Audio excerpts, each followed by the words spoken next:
siya.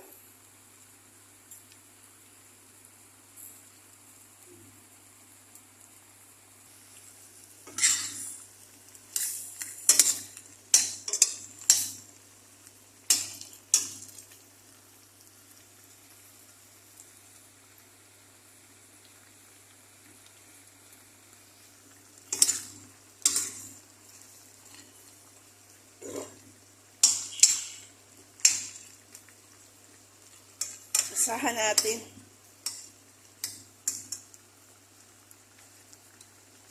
Mataba siya.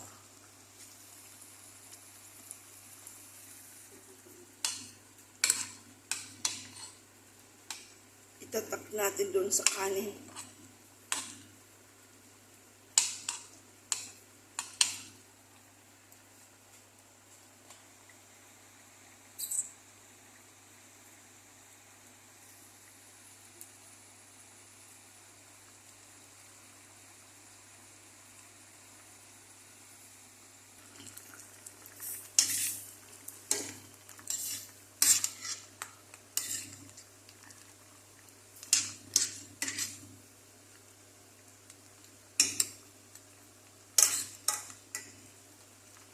Ito ilalagay natin doon sa oven.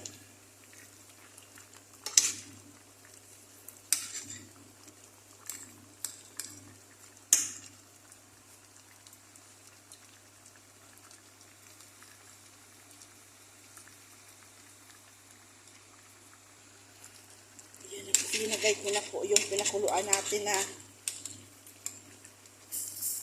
patatas at saka para po manuot din yung lasa niya.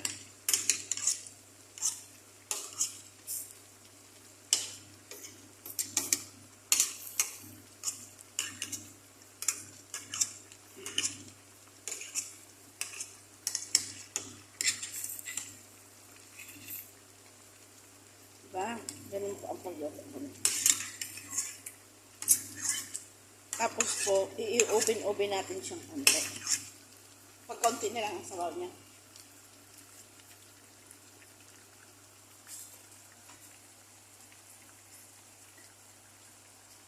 Tignan natin ang konting asin at need siyang konting lemon.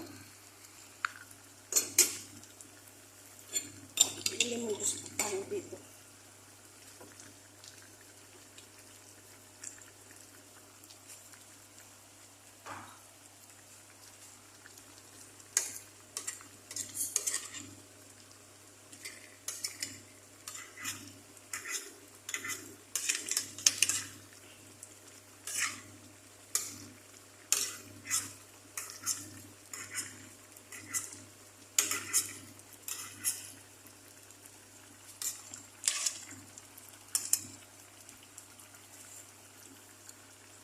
So ngayon, tatakpan natin siyang konti.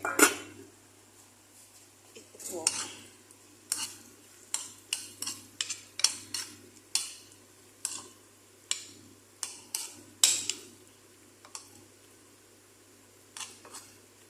Okay na po ito.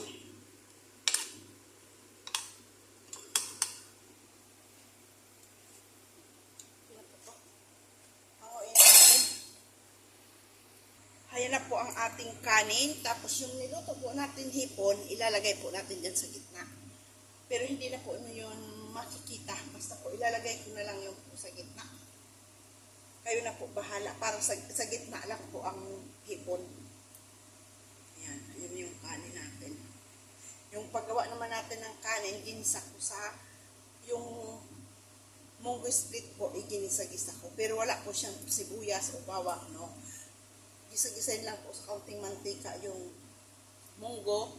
Tapos, pag malambot-lambot na po, hapok na yung munggo, ilagay na po natin yung kanin. At saka lagyan na rin po natin ng kaunting tubig, asin, cumin, at saka po turmeric. Yun lang po.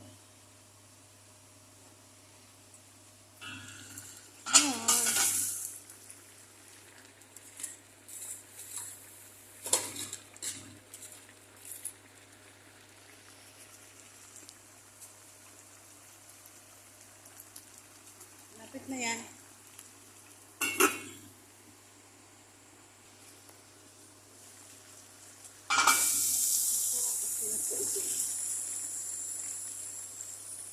Kailangan, konti pa po.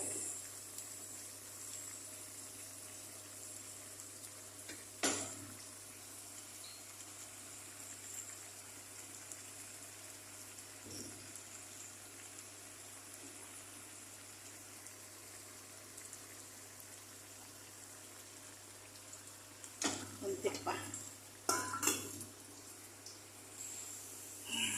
Tama na po ito.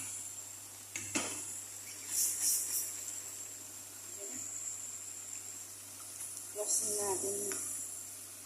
At ilalagay na natin sa plastic. Ilalagay na natin sa plastic. Dahan-dahan.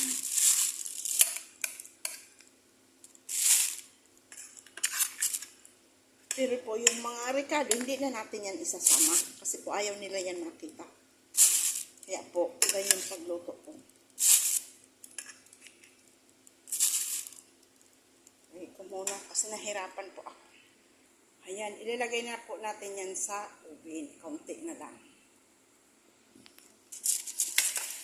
Ilagay natin sa oven. Ang oven po natin, mainit na. Konti na lang po yan.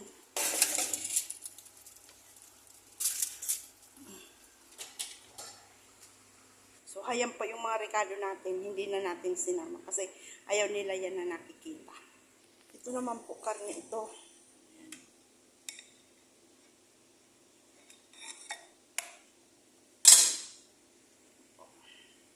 Ayan na. Ayan na po. Luto na. Ang ano lang po niyan, yung plastic. Pag inalis po ang plastic, hindi na po yan. Yan nakikita.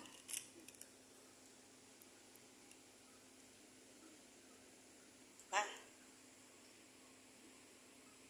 Ayan na po ang ating rice. Okay na siya. Hahanguin na natin. Lagay natin sa heater. Ito na rin ang ating salad.